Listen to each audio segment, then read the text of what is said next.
Hello दोस्तों, चलिए आज हम सब जानते हैं एक इम्पोर्टेंट क्वेश्चन। ये हमारा क्वेश्चन जो है बहुत ही बार पूछा जाता है बोर्ड एग्जाम में। ये क्वेश्चन जो है लिखा गया कि 0.42 पे ये जो है ये साइन और इसको कहा जाता है बार, यानी इसको पढ़ते हैं 0.47 पे रेक्रीम, RECURRING रेक्रीम पढ़ा जाता है। इसका हिंदी जो होता है वो होता है आवर्ती, इसको जो है आवर्ती पढ़ते हैं, रेक्रीम होता है। अब इसका मतलब क्या होता है कि जैसे जिस संख्या पर ये रेक्रीम होता है उसको जो है रिपीट करके लिखना पड़ता है। जैसे यहाँ पर 4 और 7, 4 और 7 पे रेक्रीम है तो ये 4 7 4 7 4 7 4 7 ये डॉट अनंत तक जो है लिख सकते हैं इसको। अब ये आता कैसे है तो थोड़ा सा इसके बारे में जान लेते हैं कि ये आता कैसे है। जैसे हम लिखते हैं कि 5/7 और फिर 5/8 लिखते हैं। अब ये दोनों संख्या में देखेंगे कि जो संख्या शांत होगा, यानी जो संख्या जो है वो भाग देने के पश्चात जो है दशमलव के बाद भी कट जाता है, कभी न कभी शेष जिसमें बचता ही नहीं कभी, तो वो संख्या जो होता है शांत होता है। जैसे इसमें देखेंगे। और 10th का ये तरीका है कि मतलब जो हर का जो फैक्टर होता है वो 2 का पावर m और 5 का पावर n के रूप का होता है। अगर ऐसा है तो उसको शांत बोलते हैं, अन्यथा वो अशांत हो जाता है। और जो अशांत, जिसका दशमलव जो है दशमलव अशांत होता है तो वही जाके कभी नहीं कटता है। जैसे ये जो है कभी भी नहीं कटेगा तो उस पर रेक्रीम हो जाएगा, उस पर ये रिपीट हो जाएगा और ये जो है कट जाएगा। इसको भाग देंगे तो कट जाएगा, क्योंकि ये शांत है, ये जो है शांत है और ये अशांत है, ये अशांत है। तो ठीक उसी प्रकार जो है ये हमारा क्वेश्चन है जो बार बार पूछा जाता है ऐसा वाला क्वेश्चन। तो सबसे पहले जो है ये क्वेश्चन को सॉल्व करने के लिए 2 तरीका होता है। एक है कि लॉन्ग तरीका, तो हम जो अभी जो है सबसे पहले आप सबको बताएंगे कि लॉन्ग तरीका से ये कैसे बनेगा। तो लॉन्ग तरीका से बनाने के लिए करना क्या पड़ेगा, इसको मान लेते हैं, लिखते हैं कि माना कि x बराबर 0.47 पे रेक्रीम। अब ये रेक्रीम को जो है ऐसे भी लिखा जा सकता है, 4/7 है उस पर डॉट, जिस पर भी रेक्रीम देना हो तो उस पर डॉट लिखा जा सकता है, और नहीं तो ऐसे भी लिखा जा सकता है। तो मान लिए सबसे पहले कि x बराबर जो है 0.47 पे रेक्रीम है, इसको जो है समीकरण 1 मान लेते हैं। अब करते क्या है कि ये जो समीकरण है इसमें देखना है कि कितना अंक पर जो है रेक्रीम है। तो यहाँ पर जो है 4 और 7 पे रेक्रीम है, 2 अंक पर रेक्रीम है। तो करते क्या है कि दोनों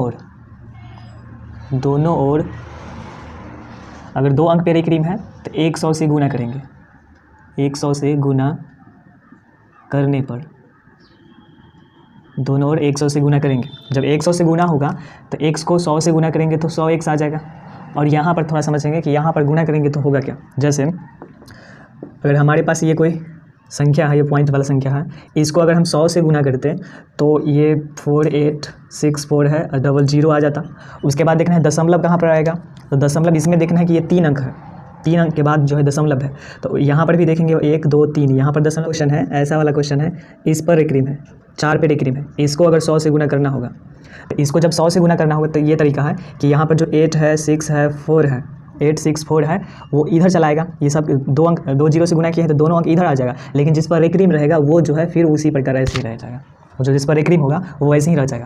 तो ठीक उसी प्रकार यहाँ पर क्या होगा कि ये जो 4/7 है इसको जैसे ही 100 से गुना करेंगे तो ये इधर चलाएगा, इन 4/7 को जो है इधर आ जाएगा और फिर वही बात होगा, क्योंकि उस पर रेक्रीम है। रेक्रीम का मतलब आवर्ती होता है, उसको ऐसे बहुत सारा होता है, वो कभी भी नहीं करता। तो अब इसको क्या करते हैं, समीकरण 2 मान लेते हैं। उसके बाद क्या करते हैं कि समीकरण 2 में से जो है 1 को घटा लेते हैं, समीकरण 2 में से 1 को घटा लेते हैं। जब समीकरण 1 को 2 में से घटाया जाएगा तो इसको लिखेंगे कि 100x और इधर 47.47 पे रेक्रीम है, और ऊपर जो है x बराबर 0.47 पे रेक्रीम है। घटा रहे हैं तो साइन चेंज करना पड़ेगा, ये माइनस हो जाएगा, ये माइनस हो जाएगा, ये प्लस यहाँ पर होता है माइनस हो जाएगा, यहाँ भी प्लस होता है माइनस हो जाएगा। तो 100 में से x घटेगा तो 99x बचा। यहाँ जो है ये पॉइंट, ये दशमलव के बाद वाला समान है तो उसको छोड़ दिया जाता है। अब यहाँ पर देखेंगे 47 में से 0 हटाएंगे तो 47 हो जाएगा। तो यहाँ से x का मान निकालेंगे तो 47/99 होगा। तो ये हमारा रहा आंसर। अब ये आंसर हमारा कैसे सही है, तो जब इससे हम 99 से 47 में भाग देंगे तो हमारा कुछ इस प्रकार जो है रिपीट हो जाएगा, ये संख्या कुछ इस प्रकार रिपीट होगा। अब जानते हैं कि ये शॉर्ट तरीका से कैसे बनाते हैं इसको। तो ये था फर्स्ट मेथड। अब इधर सेकेंड मेथड, ये सिंपल है। सेकेंड मेथड में करना क्या है कि 0.47 है, इस पर रेक्रीम है। सबसे पहले क्या करना है कि इतना बड़ा बटा खींच लेना है। बटा खींचने के बाद जो है देखेंगे कि दशमलव के बाद जो है रेक्रीम कितने अंक पर रेक्रीम है। तो दशमलव के बाद जो है 2 अंक पर रेक्रीम है, तो जय अंक पर रेक्रीम रहेगा उतना 9 नीचे लिख लेना है, उतना 9 नीचे लिख लिए। उसके बाद करेंगे क्या कि जो टोटल संख्या है उसको पूरा का पूरा लिख देंगे जैसे है वैसे, 0 है, 4 है, 7 है, और उसके बाद जिस संख्या पर रेक्रीम ना होगा उसको घटा देंगे।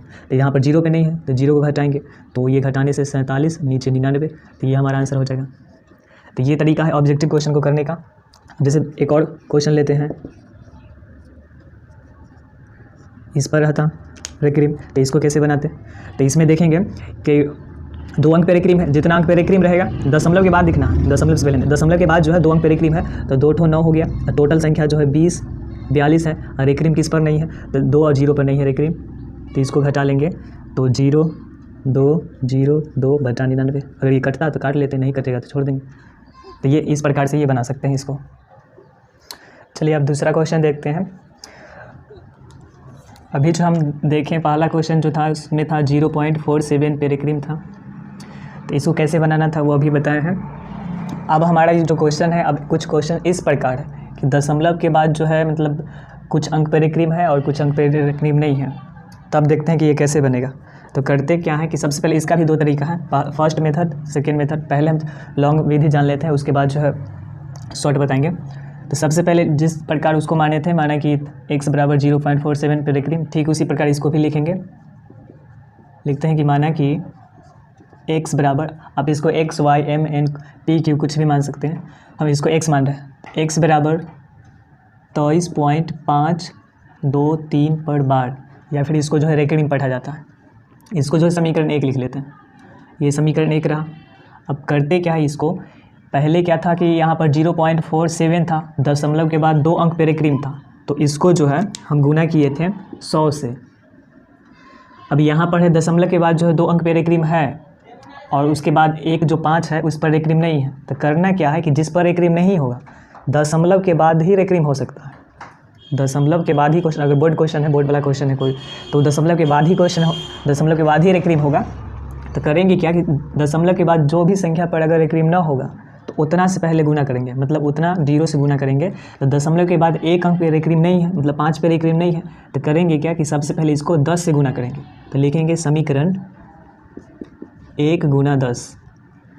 दशमलव के बाद रेक्रीम था तो उतना से गुना तो किए ही, लेकिन यहाँ पर क्या है कि एगो संख्या जो है 5 उस पर रेक्रीम नहीं है, तो सबसे पहले जो इसको इधर ठेल देता है, इसको इधर भेजा देंगे।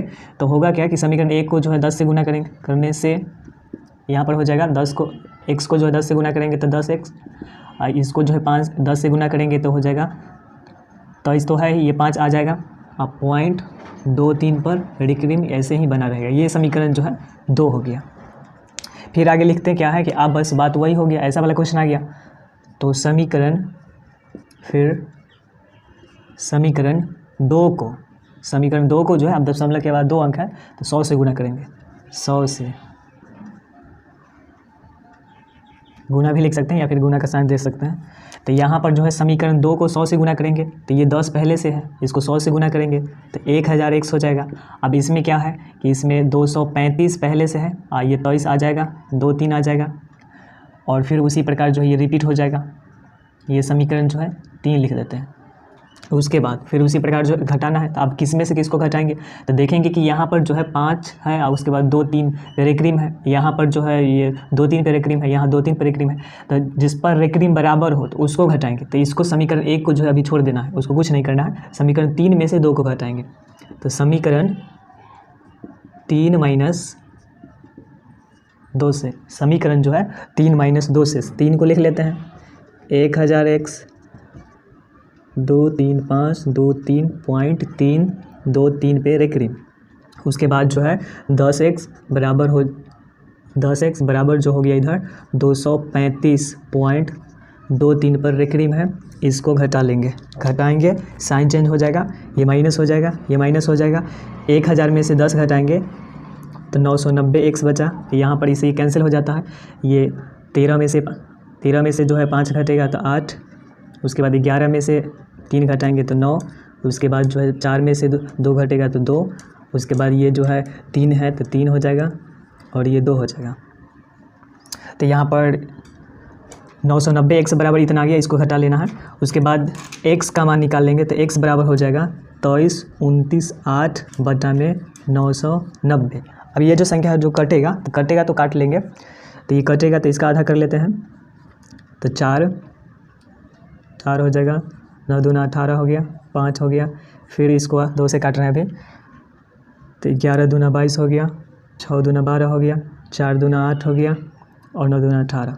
तो ये इतना हुआ। अब देख लेते हैं 3 से कटेगा कि नहीं, तो 9 18 ये कट जाएगा, ये जो है 8 4 12 9 3 से भी कट जाएगा। तो 3 से जब इसको काटेंगे, 3 से काटने पर ये जो है 3 से जब कटेगा तो 1 हुआ, 6 हुआ, 5 हुआ, इसको काटेंगे तो 3 तिहाई 9 हुआ, 3 तिहाई 9, 8 तिरिक 24 और फिर 8 तिरिक 24 और इधर 3 तिहाई 9। फिर ये जो है 3 से अगर काटेंगे तो 3 से काटने पर ये 3 से कटेगा, 8 8 16, 16 3 19, 19 22। अब जो है ऊपर वाला 3 से नहीं कटेगा, तो हमारा रहा 38 83 बटा 165। तो इसमें क्या है कि बस करना यही है, बस यहाँ पर थोड़ा सा ये लॉन्ग क्वेश्चन होगा तो थोड़ा सा ये आंसर आ जाएगा। तो ये हमारा आंसर हो गया। अब इसको जो है शॉर्ट तरीका से कैसे बनाएंगे वो देखते हैं। तो शॉर्ट तरीका कैसे है, तो यहाँ पर उसको लिखते हैं क्वेश्चन को, ये 23.523 2 3 पर एक रिम है यहाँ पर।